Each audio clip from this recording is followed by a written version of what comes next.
ATHA, Associação Trabalho para Juventude na Aruba, traha projeto Jan 27 que tem resultado do último tratado de direito de mucha.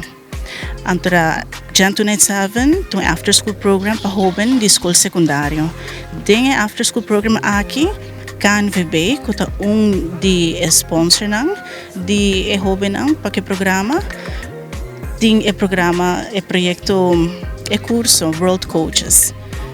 Antora, para meio disso aqui na mestra hase social projeto, onde eu junto com FAVI, a bem riba o conceito de blindenvoetbal. FAVI é membro também de ATHA.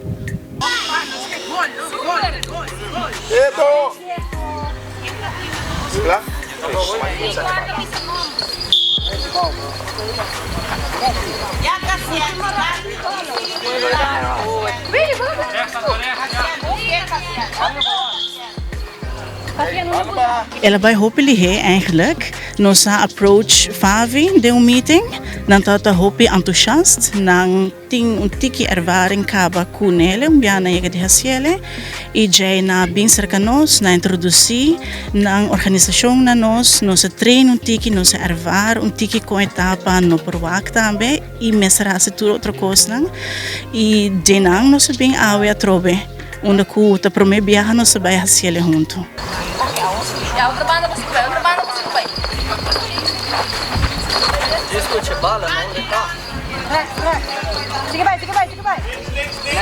Jan mes de jovem na escola secundária, pues entre 3 para ongeveer 18 anos, pero tur cliente de FAVI, tata bombini, forme team, onde ku eta varia de mucho na un tiki mais chiquito, de ku jovem na mais grande.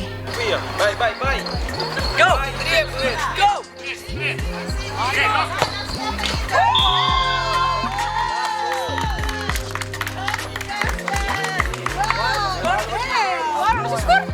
Agora que não, nós está pendiente para o assinação subsídio do governo para prosseguir com o 2 anos escolar de Jan 27. Para agora que não, nós está clausurar Jan 27 com atividade aqui. Para o projeto Jan 27 mês, enopora toma lugar sem ajuda de Social Crisis Plan, sede Aruba, samenwerkende fondsen e diferentes companhias privadas e também KNVB.